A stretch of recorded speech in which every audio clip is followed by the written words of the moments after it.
Hello అండి, welcome back to our channel.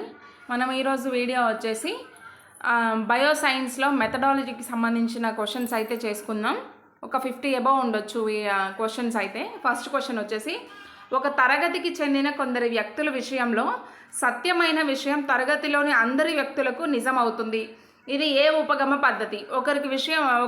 ఒక తరగతిలో చెందిన కొందరు విద్యార్థుల విషయంలో సత్యమైన విషయం తరగతిలోని అందరికీ కూడా సత్యమే అవుతుందంట. ఓకేనా? ఇది ఏ ఉపగమ పద్ధతి అని అడిగారు. ఆగమన పద్ధతి, నిగమన పద్ధతి, అన్వేషణ పద్ధతి, నియోజన పద్ధతి. రైట్ ఆన్సర్ వచ్చేసి నిగమన పద్ధతి అన్నమాట. నిర్దిష్ట అంశాల నుంచి సాధారణీకరణాలను రూపొందించడాన్ని ఆగమనం అని ప్రతిపాదించిన శాస్త్రవేత్త ఎవరు అని అడిగారు. నిర్దిష్టం నుంచి సాధారణం అయితే ఆగమనం, సాధారణం నుంచి నిర్దిష్టం అయితే నిగమనం. ఇవి మనకు తెలుసు కదా ఆల్రెడీ. ఓకేనా? ఆగమనాన్ని ప్రతిపాదించిన శాస్త్రవేత్త ఎవరని అడిగారు. Bin, Fowler, Dave, Jevons. Right answer వచ్చేసి ఫౌలర్ గారు. Next question, third one. ప్రత్యేక సత్యాల నుండి సాధారణ సత్యాలను రూపొందించడమే ఆగమనం అని సూచించింది ఎవరు అని అడిగారు. Bin, Fowler, Dave, Jevons. Right answer వచ్చేసి జీవన్ గారు. పైన క్వశ్చన్ చూశారు కదా, నిర్దిష్ట అంశాల నుంచి సాధారణాలను రూపొందించడాన్ని ఆగమనం అన్నది ఎవరంటే ఫౌలర్ గారు. ప్రత్యేక సత్యాల నుండి సాధారణ సత్యాలను రూపొందించడమే ఆగమన అన్నది జీవన్ గారు. నిర్దిష్ట అంశం సాధారణీకరణం అన్నది ఫౌలర్. ప్రత్యేకం నుంచి సాధారణం అన్నది జీవన్. గుర్తుంచుకోండి. మనం ఒక పెన్ను జార విడిస్తే భూమి పైన పడుతుంది, అట్లనే ఏ వస్తువు అయినా జార విడిచినా భూమి మీద పడుతుంది అనే ఉదాహరణ ఏ బోధన పద్ధతికి చెందింది?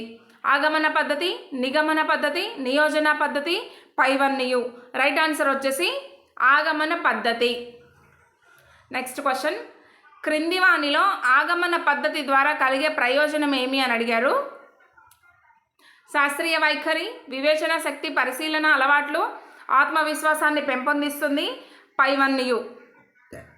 మనకి ఆగమన పద్ధతి ద్వారా ఇవన్నీ కూడా శాస్త్రీయ వైఖరి కూడా పెంపొందుతుంది మనలో. వివేచన శక్తి మరియు పరిశీలన అలవాట్లు కూడా పెంపొందుతాయి, ప్లస్ ఆత్మవిశ్వాసం కూడా పెరుగుతుందన్నమాట. సో ఆన్సర్ ఈస్ పైవన్యు. పక్షులన్నీ ఎగిరే శక్తి ఉంటుంది అనే సాధారణ విషయాన్ని కాకి పావురాలకు అన్వయించి పావురానికి ఎగరగలిగే శక్తి ఉంది అని నిర్ధారించడం ఏ పద్ధతి అని అడిగారు. ఆగమన పద్ధతి, నిగమన పద్ధతి, ప్రయోజన పద్ధతి, ప్రాకల్పన పద్ధతి. రైట్ ఆన్సర్ వచ్చేసి నిగమన పద్ధతి. సాధారణం నుంచి నిర్దిష్టానికి, నిర్దిష్టం నుంచి సాధారణానికి రావడం ఇవి ఆగమన నిగమన పద్ధతులు ఉన్నాయి కదా, ఇవైతే చాలా ఇంపార్టెంట్. కంపల్సరీ వీటి నుంచి ఒక బిట్ అయితే వస్తుంది మనకి. నెక్స్ట్ క్వశ్చన్, సూత్రీకరించిన విషయాలను విద్యార్థులు తమ నిజ జీవితంలో ఉపయోగించుకుంటారు. ఇది ఏ పద్ధతి ప్రయోజనం? నిగమన పద్ధతి, ఆగమన పద్ధతి, ప్రాకల్పన పద్ధతి, నియోజన పద్ధతి. రైట్ ఆన్సర్ వచ్చేసి నిగమన పద్ధతి అన్నమాట ఇది. నెక్స్ట్, సాధారణీకరణాలను కొత్త పరిస్థితులకు అన్వయించి నిరూపణ చేసే పద్ధతి ఏది అని అడిగారు. ప్రాకల్పన పద్ధతి, ప్రయోగ పద్ధతి, నిగమన పద్ధతి, ఆగమన పద్ధతి. రైట్ ఆన్సర్ వచ్చేసి నిగమన పద్ధతి. సాధారణాల నుంచి నిర్దిష్టానికి అంటే నిగమన అన్నమాట. నెక్స్ట్ క్వశ్చన్, ఎక్కువ విషయాలు తక్కువ సమయంలో చెప్పడానికి క్రింది తరగతులకు అనువైన పద్ధతి ఏంటి అని అడిగారు. ఫస్ట్ ఎక్కువ విషయాలు, తర్వాత ఎక్కువ విషయాలు చెప్పాలి కానీ తక్కువ సమయంలో చెప్పాలి. దీనికి ఏ పద్ధతి అనువైందని అంటున్నారు. ఆగమన పద్ధతి, నిగమన పద్ధతి, ప్రాకల్పన పద్ధతి, నియోజన పద్ధతి. రైట్ ఆన్సర్ వచ్చేసి నిగమన పద్ధతి అన్నమాట. విషయ జ్ఞానం ఎక్కువగా అందించవచ్చు, ప్లస్ తక్కువ సమయంలో మనం అందించాలనుకున్న జ్ఞానాన్ని మొత్తం అందించవచ్చు నిగమన పద్ధతిలో. ఓకేనా? నెక్స్ట్ క్వశ్చన్, మనోవిజ్ఞాన సూత్రాలైన అభిరుచులు, అవసరాలు, వైవిధ్యాలు దృష్టిలో ఉంచుకోకుండా బోధించు బోధనా పద్ధతి ఏమిటని అడిగారు.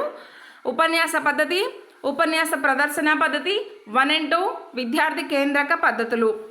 ఉపన్యాస పద్ధతి మరియు ఉపన్యాస ప్రదర్శన పద్ధతి కూడా మనోవిజ్ఞాన సూత్రాలైన అభిరుచులు, అవసరాలు, వైవిధ్యాలు దృష్టిలో ఉంచుకోకుండా బోధించవచ్చు అన్నమాట. ఓకేనా? Option 3 is the right answer, 1 and 2.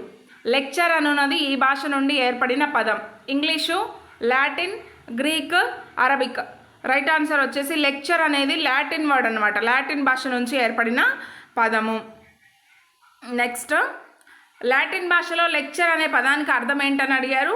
బిగ్గరగా చదవడం, మనసులో చదవడం, మాట్లాడడం, రాయడం. రైట్ ఆన్సర్ వచ్చేసి బిగ్గరగా చదవడం. Option 1 is the right answer. జ్ఞానరంగం సాంఘిక కృత్యాలకు మాత్రమే సంబంధించిన బోధనా పద్ధతి ఏమిటి? ప్రాకల్పన పద్ధతి, ఉపన్యాస పద్ధతి, ప్రయోగ పద్ధతి, పైవన్నయు. జ్ఞానరంగం మరియు సాంఘిక కృత్యాలకు మాత్రమే సంబంధించిన బోధనా పద్ధతి ఏమిటి అంటే ఉపన్యాస పద్ధతి అన్నమాట. ఓకేనా? Next question. విద్యార్థులలో ప్రేరణను కలిగించడానికి, ప్రయోగాలు వివరించడానికి, విద్యార్థుల స్థాయికి తగినట్లు బోధించడానికి ఉపయోగపడే పద్ధతి ఏమిటి? ఉపన్యాస పద్ధతి, ఉపన్యాస ప్రదర్శన పద్ధతి, నియోజన పద్ధతి, ప్రాకల్పన పద్ధతి. రైట్ ఆన్సర్ వచ్చేసి ఉపన్యాస పద్ధతి. మనం ఉపన్యాసాలు ఇస్తుంటే విద్యార్థుల్లో మంచి ప్రేరణ కలుగుతుంది. ఓకేనా?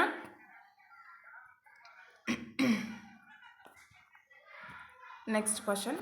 పాఠం చివర దానిలోని సాధారణీకరణాలను, సిద్ధాంతాలను విద్యార్థులు ఎంతవరకు గ్రహించారో పరీక్షించడానికి ఉపయోగపడే పద్ధతి ఏమిటి? ఉపన్యాస ప్రదర్శన పద్ధతి, ఉపన్యాస పద్ధతి, ప్రయోగ పద్ధతి, నియోజన పద్ధతి. పాఠం చివర దానిలోని సాధారణీకరణాలను, సిద్ధాంతాలను విద్యార్థులు ఎంతవరకు గ్రహించారో పరీక్షించడానికి తోడ్పడే పద్ధతి ఏమిటంటే ఉపన్యాస ప్రదర్శన పద్ధతి అన్నమాట. స్పష్టమైన భావ ప్రకటనలకు అత్యున్నతమైన బోధనా పద్ధతి ఏమి? ఉపన్యాస పద్ధతి, ఉపన్యాస ప్రదర్శన పద్ధతి, ప్రాకల్పన పద్ధతి, అన్వేషణ పద్ధతి. రైట్ ఆన్సర్ వచ్చేసి ఉపన్యాస పద్ధతి. స్పష్టమైన భావ ప్రకటనలకు ఉపన్యాస పద్ధతి అనేది ఉపయోగపడుతుంది. నెక్స్ట్, ఉపాధ్యాయ కేంద్రిత పద్ధతులలో మెరుగైన పద్ధతి. ఉపన్యాస పద్ధతి, ఉపన్యాస ప్రదర్శన పద్ధతి, 1 and 2, ప్రాకల్పన పద్ధతి. ఉపన్యాస కేంద్రిత పద్ధతుల్లో మెరుగైన పద్ధతి ఏంటంటే ఉపన్యాస ప్రదర్శన పద్ధతి. ఉపన్యాస ప్రదర్శన పద్ధతిలో బోధించే ఉపాధ్యాయులు చేస్తున్న పొరపాట్లను అధ్యయనం చేసిన శాస్త్రవేత్త Selberg, Fowler, Jeevan, Smith. Right answer వచ్చేసి సెల్బర్గ్. ఉపన్యాస ప్రదర్శన పద్ధతిలో మొదటి సోపానం ప్రణాళిక రచన, పాఠ్యాంశ పరిచయాలు, వివరించడం, ప్రయోగ నిర్వహణ. రైట్ ఆన్సర్ వచ్చేసి ఉపన్యాస ప్రదర్శన పద్ధతిలో మొదటి సోపానం వచ్చేసి ప్రణాళిక రచన చేసుకోవాలన్నమాట. ఉపాధ్యాయుడు పాఠ్యాంశ పరిచయాన్ని వీటి ద్వారా చేయవచ్చు. ప్రశ్నలు అడగడం, బోధనోపకరణాల ద్వారా, కథలు చెప్పడం, పైవన్నయు. వీటన్నిటి ద్వారా కూడా ఉపాధ్యాయుడు అనేది పాఠ్యాంశాన్ని పరిచయాన్ని చేయవచ్చు అన్నమాట. బోధనోపకరణాలు కావచ్చు, ప్రశ్నలు అడగడం కావచ్చు, కథలు చెప్పడం కావచ్చు. వీటన్నిటి ద్వారా పాఠ్యాంశాన్ని అయితే పరిచయం చేయవచ్చు. ఉపాధ్యాయుని సామర్థ్యానికి ఇది సూచిక. పాఠ్యాంశ పరిచయం, పాఠ్యాంశాన్ని వివరించడం, రాతబల్ల పని, ప్రయోగ నిర్వహణ. ఓకేనా? ఉపాధ్యాయుని సామర్థ్యానికి సూచిక ఏమిటి అంటే రాతబల్ల పని. బ్లాక్ బోర్డ్ ఉంటుంది కదా, అదన్నమాట. హ్యూరిస్కో అనున్నది ఈ భాషా పదం. Latin, Greek, Persian, English word. Heurisco అనున్నది గ్రీక్ వర్డ్ అనమాట, గ్రీకు పదం హ్యూరిస్కో అనగా అర్థం ఏంటని అడిగారు. అన్వేషణ, విశ్లేషణ, ప్రయోగం, ప్రాకల్పన. రైట్ ఆన్సర్ వచ్చేసి హ్యూరిస్కో అంటే మీనింగ్ అన్వేషణ. ఆచరణ ద్వారా అభ్యసనం అనే మనోవిజ్ఞాన సిద్ధాంతంపై ఆధారపడిన బోధనా పద్ధతి.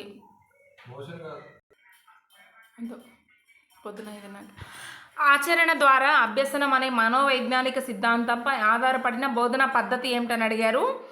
ఆప్షన్స్ వచ్చేసి ప్రాజెక్ట్ పద్ధతి, వైజ్ఞానిక పద్ధతి, అన్వేషణ పద్ధతి, ప్రయోగశాల పద్ధతి. రైట్ ఆన్సర్ ఈస్ అన్వేషణ పద్ధతి. అన్వేషణ పద్ధతిని ప్రవేశపెట్టింది ఎవరని అడిగారు. హెచ్ఈ Armstrong, Michael John, J J Thomson, వెస్ట్లే. Right answer వచ్చేసి ఆర్మ్స్ట్రాంగ్ గారు అన్వేషణ పద్ధతిని ప్రవేశపెట్టడం జరిగింది. హెచ్ఈ ఆర్మ్స్ట్రాంగ్ ఎవరు రాసిన పత్రం వలన ప్రభావితులై అన్వేషణ పద్ధతి రూపొందించారు. JJ Thomson, Michael John, Westway, John Dewey. ఓకేనా? రైట్ ఆన్సర్ వచ్చేసి మైకేల్ జాన్ గారు రాసిన దానివల్ల ఈయన ప్రభావితులై అన్వేషణ పద్ధతిని రూపొందించారన్నమాట. అన్వేషణ పద్ధతి ద్వారా శాస్త్రీయ పద్ధతి మాత్రమే తెలుసుకుంటారు. జ్ఞానానికి ద్వితీయ స్థానం ఇచ్చారు. కావున ఈ పద్ధతి అంత ఉపయోగం కాదని చెప్పింది ఎవరు? ఎవ్రీ పద్ధతిలో మనకి ఉపయోగాలు ఉన్నాయి, పరిమితులు కూడా ఉన్నాయి. అంటే అది ఎలా ఫెయిల్ అయింది, దాంట్లో ఉన్న పరిమితులు ఏంటి అంటే ఎఫెక్ట్స్, మెరిట్స్, డిమెరిట్స్ ఉంటాయి కదా, కొన్ని డిమెరిట్స్ ప్రతి పద్ధతిలో కూడా ఉండడం జరిగింది. Westway, JJ Thomson, Michael John, Karl Pearson. JJ Thomson గారు చెప్పారన్నమాట, జ్ఞానానికి ద్వితీయ స్థానం ఇచ్చారు అన్వేషణ పద్ధతిలో అనేసి. ఓకేనా. అన్వేషణ పద్ధతి అనేది శాస్త్రీయ విధానంలో శిక్షణ ఇచ్చేదిగా ఉండాలి, కానీ జ్ఞానం పొందడం అనేది దీని పరమార్థం కాదు అన్నది ఎవరంటే వెస్ట్వే, curl Pearson, Michael John, J J Thomson. Right answer వచ్చేసి వెస్ట్వే గారు. అన్వేషణ పద్ధతిలోని 3వ సోపానం నిర్వచించడం, ప్రయోగాలు నిర్వహించడం, వివరించడం, ముగింపు. అన్వేషణ పద్ధతిలో 3వ సోపానం వచ్చేసి మనకి వివరించడం అన్నమాట. అన్వేషణ పద్ధతిలో లేని సోపానం ఏంటి? ఇక్కడ ఇచ్చిన 4 ఆప్షన్స్లో 3 ఉన్నాయి, ఒకటి లేదు. అదేది గుర్తించమంటున్నారు. నిర్వచించడం, ప్రయోగాలు నిర్వహించడం, వివరించడం, మూల్యాంకనం. అన్వేషణ పద్ధతిలో లేనిది ఏంటంటే మూల్యాంకనం అనమాట. మూల్యాంకనం అనేది అన్వేషణ పద్ధతిలో మనకి లేదు. నెక్స్ట్, విద్యార్థి సమస్యలను ఎదుర్కోవడానికి అవసరమైన దత్తాంశాలను సేకరించి వాటి ద్వారా ప్రాకల్పనలను రూపొందించి పరీక్షించి సిద్ధాంతాలను రాబట్టే బోధనా పద్ధతి ఏమిటి? అన్వేషణ, ప్రాజెక్టు పద్ధతి, వైజ్ఞానిక పద్ధతి, ప్రయోగశాల పద్ధతి. రైట్ ఆన్సర్ వచ్చేసి అన్వేషణ పద్ధతి. బోధనా పద్ధతులన్నింటిలోనూ ఏ పద్ధతిలో ఉపాధ్యాయుడు ఎంతో బాధ్యతాయుతంగా ఉండాలి? అన్వేషణ పద్ధతిలోన ప్రాజెక్టు పద్ధతి, ఆగమన పద్ధతి, నిగమన పద్ధతి. ఆ అన్వేషణ పద్ధతిలో ఉపాధ్యాయుడు చాలా బాధ్యతాయుతంగా మెలగడం జరగాలి. Option 1 is the right answer. Next question, సమస్య ఎక్కడ ఉత్పన్నమైందో దాని సహజ వాతావరణంలోనే సమస్య పరిష్కారం ఏ బోధన పద్ధతిలో జరుగుతుంది? ప్రాకల్పన పద్ధతి, వైజ్ఞానిక పద్ధతి, ప్రయోగశాల పద్ధతి, ఆగమన పద్ధతి. సమస్య ఎక్కడ ఉత్పన్నమైందో దాని సహజ వాతావరణంలోని సమస్య పరిష్కారం ప్రాకల్పన పద్ధతిలో జరుగుతుంది. Option 1 is the right answer. జీవించడం ద్వారా నేర్చుకోవడం అనే సిద్ధాంతం మీద ఆధారపడి ఉన్న బోధనా పద్ధతి నియోజన పద్ధతి, సంశ్లేషణ పద్ధతి, ప్రాజెక్టు పద్ధతి, అన్వేషణ పద్ధతి. రైట్ ఆన్సర్ వచ్చేసి ప్రాజెక్టు పద్ధతి అన్నమాట. నెక్స్ట్, విద్యార్థులు పాఠశాలలో కానీ పాఠశాల వెలుపల కానీ ఒక అంశాన్ని సమగ్రంగా కార్యరూపంలో ఆచరించి ఆచరణ ద్వారా దానిని సాధించే విధానమే ఏ పద్ధతి అని అడిగారు? నిగమన పద్ధతి, ప్రాజెక్టు పద్ధతి, ఆగమన పద్ధతి, అన్వేషణ పద్ధతి. రైట్ ఆన్సర్ వచ్చేసి ప్రాజెక్టు పద్ధతి అన్నమాట. నేడు మానవులు సహజ వాతావరణంలో కాకుండా కృత్రిమత్వంలో జీవిస్తున్నారు, దీనివల్ల సహజత్వం లోపిస్తుంది అన్న మహాశయుడు ఎవరు? Henry David, WH Kilpatrick, John Dewey గారు, స్టీవెన్సన్ గారు. రైట్ ఆన్సర్ వచ్చేసి హెన్రీ డేవిడ్ గారు. నెక్స్ట్ క్వశ్చన్, విద్యారంగంలో సహజమైన వాతావరణాన్ని సృష్టించి విద్యకు జీవితానికి ఉన్న అవినాభావ సంబంధాన్ని విద్యార్థులకు తెలియజేసే బోధనా పద్ధతి ఏమిటి? ఓకేనా. విద్యారంగంలో ఉన్న సహజ వాతావరణాన్ని సృష్టించి విద్యకు జీవితానికి అవినాభావ సంబంధం ఎలా ఉంది ఏంటి అనేది తెలియజేసే పద్ధతి ఏంటని అడిగారు. హ్యూరిస్టిక్ మెథడ్, ప్రాకల్పన పద్ధతి, వైజ్ఞానిక పద్ధతి, నియోజన పద్ధతి. రైట్ ఆన్సర్ వచ్చేసి ప్రాకల్పన పద్ధతి. ప్రాకల్పన పద్ధతిలో విద్యారంగంలో సహజమైన వాతావరణాన్ని సృష్టించి విద్యకు మరియు నిజ జీవితానికి ఉన్న సంబంధాన్ని, అవినాభావ సంబంధాన్ని తెలుపుతారన్నమాట. నెక్స్ట్ క్వశ్చన్, విద్యారంగంలో ప్రాజెక్టు పద్ధతిని ప్రవేశపెట్టాలని మొదటిగా సూచించింది ఎవరు? John Dewey, Stevenson, WH Kilpatrick, Kisler. Right answer వచ్చేసి జాన్ డ్యూయి గారు. నెక్స్ట్ క్వశ్చన్, ప్రాజెక్ట్ అంటే సహజ వాతావరణంలో పూర్తి చేయబడే సమస్య అన్న విద్యావేత్త ఎవరు? ఓకేనా. ప్రాజెక్టు ఒక సమస్య అంట, సహజ వాతావరణంలో పూర్తి చేయబడే సమస్య ప్రాజెక్ట్ అని అన్నారంట. వారెవరు అని అడిగారు? జాన్ డ్యూయి,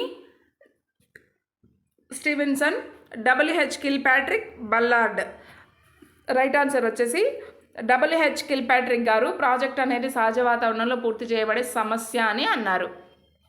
పాఠశాలలోకి దిగుమతి చేయబడిన నిజ జీవిత భాగమే ప్రాజెక్ట్ అని చెప్పిన విద్యావేత్త Ballard, WH Kilpatrick, John Dewey, Stevenson. Right answer వచ్చేసి బల్లార్డ్ గారు. పాఠశాలలో దిగుమతి చేయబడిన నిజ జీవిత భాగమే ప్రాజెక్ట్ అని చెప్పారు బల్లార్డ్. సమస్య కృత్యాన్ని దాని సహజ వాతావరణంలో పరిష్కారం చేయడాన్ని ప్రాకల్పన అనవచ్చు అని అన్నది ఎవరు? W H Kilpatrick, Stevenson, Parker, Thomas and Long. Right answer వచ్చేసి ఆప్షన్ 2 స్టీవెన్సన్ గారు. నెక్స్ట్ క్వశ్చన్, వ్యూహ రచనకు యోచించడానికి విద్యార్థులను బాధ్యులుగా చేసే కృత్య భాగమే ప్రాకల్పన అన్నది. Parker, Stevenson, Thomas and Long, W H Kilpatrick. Right answer వచ్చేసి పార్కర్ గారు. లక్ష్యాల ప్రయోజనం కోసం విద్యార్థి స్వయంగా తీసుకునే నిర్మాణాత్మకమైన ప్రయత్నం లేదా ఆలోచనయే ప్రాకల్పన అన్నది ఎవరు? Stevenson, Parker, Thomas and Long, John Dewey. Thomas and Long. Right answer వచ్చేసి. ప్రాజెక్టు పద్ధతిలో ఇమిడి ఉన్న సూత్రం. అన్వయ సూత్రం, చేయడం ద్వారా నేర్చుకోవడం సూత్రం, సమస్య పరిష్కార సూత్రం, పైవన్యు. రైట్ ఆన్సర్ వచ్చేసి పైవన్యు. ప్రాజెక్టు పద్ధతిలో ఇమిడి ఉన్నది ఏంటంటే అన్వయ సూత్రం. అన్వయిస్తాం కదా మనం ప్రాజెక్ట్కి ఏమేమి తీసుకోవాలి, ఎట్లా చేయాలనేవి మొత్తం ఫార్ములాస్ అయితే అన్వయిస్తాం. ప్లస్ చేయడం ద్వారా నేర్చుకోవడం. ప్రాజెక్ట్ అంటేనే మనం చేస్తాం కదా. సమస్య పరిష్కార సూత్రం, సమస్యను అయితే పరిష్కరిస్తాం ప్రాజెక్ట్లో. ఓకేనా? పైవన్నీ కూడా కరెక్ట్ అయినవే. శాస్త్ర సూత్రాలకు కాక సమస్యలకు ఎక్కువ ప్రాముఖ్యత ఇస్తున్నట్లు అర్థమవుతుంది. ఇది ప్రాజెక్టు పద్ధతిలోని ఏ సూత్రం ప్రకారం? ప్రయోజన సూత్రం, ఉపయోగ అన్వయ సూత్రం, సమస్య పరిష్కార సూత్రం, సహజ వాతావరణ సూత్రం. రైట్ ఆన్సర్ వచ్చేసి ఉపయోగ అన్వయ సూత్రం. క్రింది బోధనా పద్ధతిలో విద్యా ప్రణాళికకు జీవితం కేంద్రకంగా ఉంటుంది. ప్రాకల్పన పద్ధతి, అన్వేషణ పద్ధతి, నియోజన పద్ధతి, ప్రయోగ పద్ధతి. ఏ పద్ధతిలో బోధించడం వల్ల విద్యా ప్రణాళికకు జీవితం కేంద్రకంగా ఉంటుంది అంటే ప్రాకల్పన పద్ధతి ద్వారా. ఓకేనా? Option 1 is the right answer. ఒక ప్రాజెక్టు ఎంతవరకు విజయం సాధించింది దీనిపై ఆధారపడి ఉంటుంది. మనం ఇప్పుడు ఒక ప్రాజెక్ట్ చేసామనుకోండి, అది ఎంత విజయం సాధించింది ఏంటి అనేది దేని మీద ఆధారపడి ఉంటుందని అడిగారు. అది వచ్చేసి వ్యూహ రచన మీద ఆధారపడి ఉండడం జరుగుతుంది. ఓకేనా? వ్యూహ రచన అంటే ఆ ప్రయోగం ఎట్లా చేయాలి, ఏమిటి, దానిలో ఇమిడి ఉన్న సూత్రం ఏంటి, దానికి ఏమేమి కావాలి, ఇవన్నీ వ్యూహ రచన అంటాం కదా. ఆ వ్యూహ రచన మీద ఆ ప్రాజెక్ట్ యొక్క విజయం అనేది ఆధారపడి ఉంటుంది.